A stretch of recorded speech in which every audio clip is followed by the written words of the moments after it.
All right. No. I very much disagree with you. Good Will Hunting is an excellent film. I very much disagree with you. It's a fantastic film. Okay. So what about it is fantastic in your mind? We're going to get away from the COVID just for a second. So what in your mind is a good film about Good Will Hunting, and Seneca's going to tell you why he thinks it's not. We're going to do a little bit of your podcast right now. We're just going to have like a 5-minute segment of it. I mean, he can come back on your show later and do the full amount. But what about that film do you think is good, and what about it do you think is bad? We'll start with you, Kevin. What about Good Will Hunting is so good?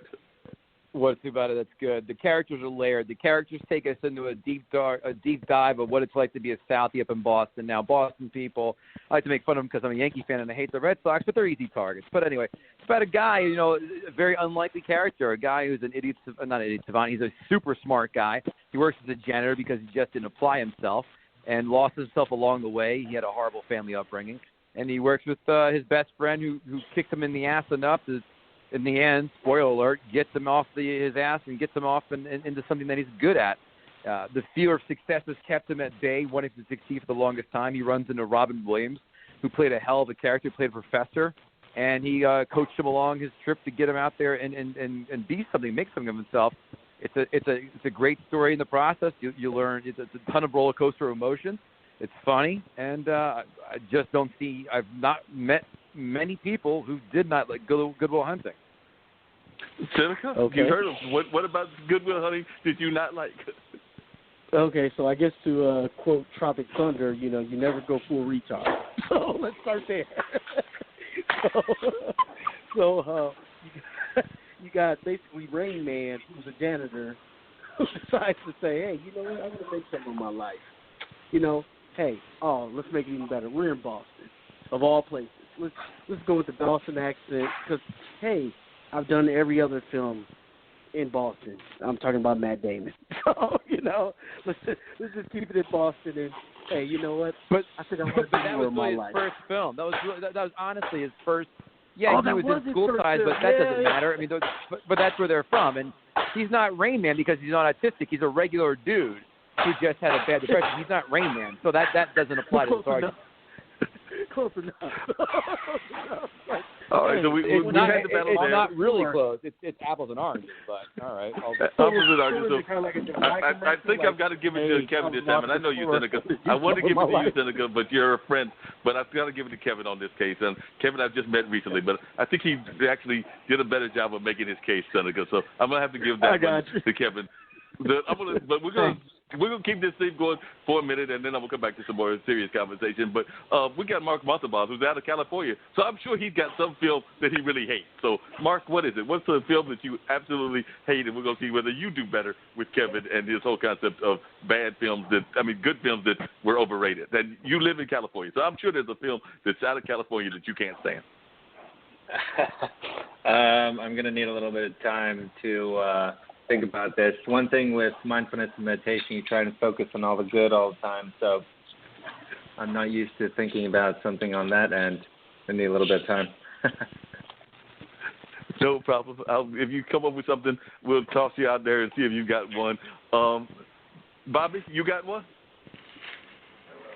I really can't think of anything. I just know my favorite movies of all time are Color Purple and Gladiator and The Goonies.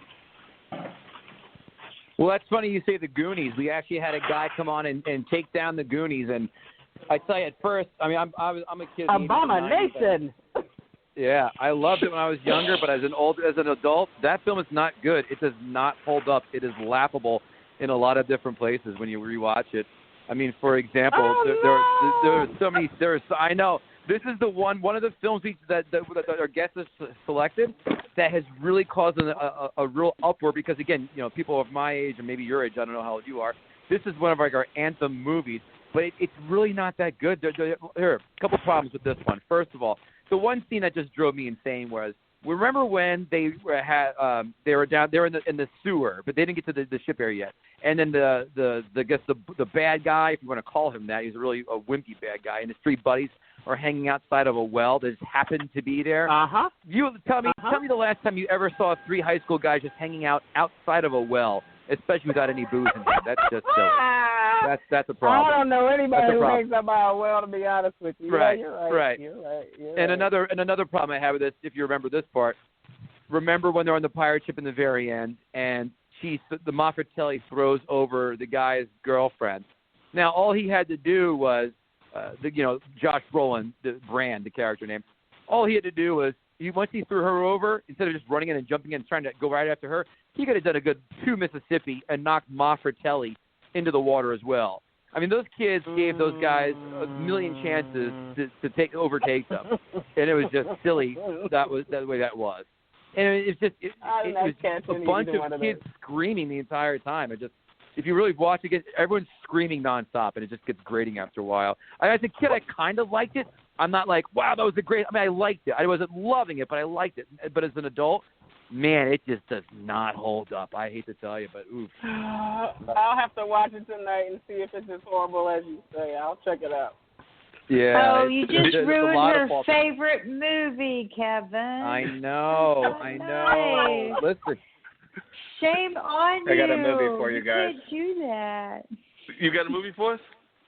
Yeah, so ever since I started practicing mindfulness and meditation, the genre of horror has really gotten onto my bad side. So one movie that I particularly don't like is Saw, for example, because it portrays such a horrific reality that I think it's not good for kids, especially, and even adults, to just digest and allow to influence their psyche. Well, Saw is rated R for that just exact reason, so kids should not be watching this. But that's what it is. It's a horror film. But it's a realistic horror film, which makes it. And I enjoyed Saw. Now the sequel's not good, but you know why it's good? It took an interesting turn on horror films and made it a lot different. Took you in the mind of a maniac, but again, different ways. Had to solve traps, so that way you can appreciate the value of life and what a gift life is. I thought the first Saw was fantastic. It really does, and it still holds up quite well. The sequels I will not defend. Most of them are very bad. Some are okay, but okay at best. The first Saw film is fantastic. I loved it. Maybe because you're a little too close to home, that may strike a chord with you, but overall, Saw is a fantastic film. Okay, so it looks like he's maintaining his own with everybody. Now, Dean, you got a movie for him? And then I'm going to get off this, and we're going to get – because I also want to hear what he's got to say about sports and whether we're going to have sports, because, like I said, he does fantasy, but he lives in Manhattan. But do you have a movie for us that you love, but you didn't really like it all that much? You actually hated it, even though it was a box office hit. I didn't love it. I don't even know if it was a box office hit, but The Adventures of Pluto Nash was horrible, man. Well, let's stop right there. Again, the criteria of the podcast is A, it has to be successful, B, it has to be widely beloved, or C, critically acclaimed. Pluto Nash is D, none of those. Pluto Nash was one of the biggest bombs in the history of mankind, and I think honest to God, on Rotten Tomatoes, it has like a 5% success rate, which meaning that 5% of reviewers gave that film a positive review. I have or will never see Pluto Nash, so. Bully for you, sir. You have more free time in your hands than that, or the biggest Eddie Murphy fan. But I just can't imagine watching that. No, you know what? I was bored one day. I said, let me take a look. This was years ago, and I saw it. I got halfway through it, and I was like, you know what? That's it. I can't do this whole movie now. My favorite movie of all time is one that some people don't like for the fact that the main character was not ever seen in that light, and that movie is Training Day. For me, great film. Love Training Day. Great. You know, that's my favorite movie. It's not what you know, it's what you can prove. Very true with that. I want to get to sports. We've got another caller on as well. 630-202. Who's calling in from that number? Oh, that's me. Hi, I'm Sabine from Chicago. Hey, how are you doing from Chicago? Glad that you were able to call in. Tell us a little bit. That's right. Yeah. You've got the whole thing you're a fellow comedian along with Kevin. So tell us a little bit about what your background is and what you've got going on and how things are going over there in Chicago. For sure. We're still on lockdown. By the way, I was listening in, and I love the Saw movies. And I remember watching the movie It too early, like when I was like, not It, Child's Play with Chucky. And I wasn't.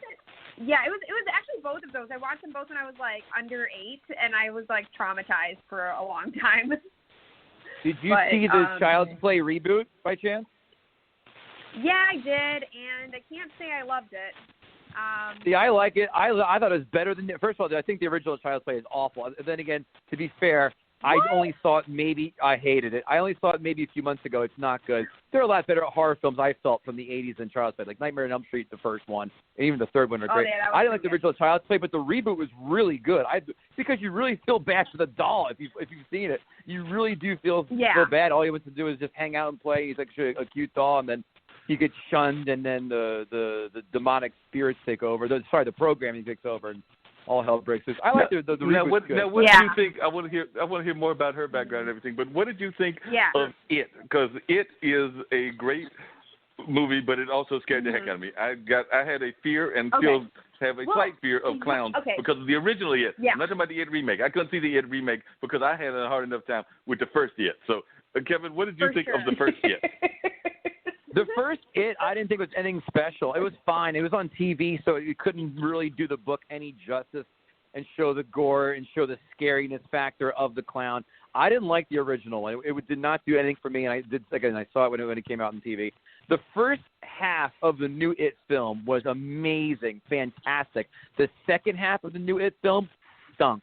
It dragged and dragged and dragged. The only good part of It Part 2 was Bill Hader playing the adult role of, I forgot the character's name, but Bill Hader was hilarious.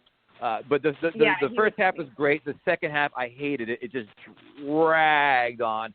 They might have been able to put it all in one film. What they should have done at the very least is the second one, I think, was 2.5 hours. You could have cut off easily half an hour off this puppy and maybe wound it up, made it better that way. But, man, it dragged. I did not like the second half. First one's great, though. First one's really good. I want to ask a question. Who on earth would do a remake of It? I mean, it was scary enough as it was. You're talking, Stephen King, right? Just who would do that? People want to make more money, that too. You can't make more money off of that. It's crazy. They just did. If you didn't see the numbers are in, and it was both hits. Both halves were number one for weeks after they came out. So there's your answer. Wow. Yeah. Now, mine. to give us a little bit of your background, my caller from Chicago, like I said, I remember meeting you through Mona's show and everything. Yeah. But, those that are listening don't know all your background. I know that you've got some Middle Eastern background, and they're definitely a comedian. So share a little bit about your background, and if you want to drop some jokes or two, Kevin may try to go toe-to-toe with you. Sure. Yeah. I am a stand-up comic from Chicago. I've been doing stand-up for a pretty long time. It's been like almost 7 years now. I've done national tours. I perform, I do university gigs. I'm also an actor, so I've done an AutoZone commercial where it's just my hand changing a windshield wiper. That was fun. That was interesting. But, I just, do, random commercial work. But, mostly I'm a stand-up, and you can find me on Instagram at @soybeandip, and I usually try to post funny things there. Because right now it's I'm not able to perform live or anything, but we're all doing Zoom shows. So that's kind of what's going on. Now, one of your Zoom shows, it was one that you did with Mona. You actually played on the fact that, and Mona did the same thing, that everybody now is Middle Eastern because we're having to do all the stuff that y'all as a culture have been doing for years, including the hand washing and the wearing the mask and different other things. So I will share a little bit of that because I just thought that was hilarious when you were sharing some of your life story and just putting it in that kind of context. Yeah, for sure. I think she's kind of right. Everyone's using. It's so funny because people don't even know that Muslims we have been using bidets since the beginning of time. That's a number one, and no one knows that. And I'm oh my god, everyone's using bidets now. Everyone's been doing that because you're out of toilet paper, and I thought that was hilarious. We're already the masters of cleanliness. I just we're because you have to when you pray you have to wash your hands and your face and all that stuff, and I think that I think that's what she was talking about, where we're just We've been doing it. Like masks. Like my mom, like she already covers her head, so now she just like wraps the scarf around her face, and it's